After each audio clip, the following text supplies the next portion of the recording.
This is the Lone Crater YouTube. We hope this video helps. In this video, I will explain how to use the Adobe XD mobile app. First, download the Adobe XD mobile app from your device's App Store.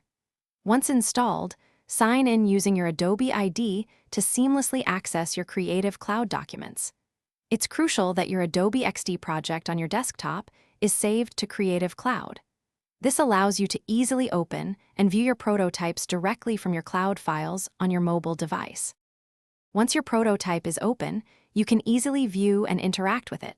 Simply tap on the prototype to launch it in a full-screen, immersive experience. Navigate through your various artboards by swiping left or right across your screen. You can also interact with all clickable elements, just as a user would, to test your designed user flows. Remember to pinch to zoom in and out for a closer look at specific details. The Adobe XD mobile app makes collaboration straightforward. Tap the comment icon to add your feedback directly onto any artboard, pinning comments to specific areas for precise context. You can also view and reply to comments left by other collaborators, fostering a dynamic feedback loop. To share your work, simply generate a link to your prototype, allowing others to access it easily from their own devices.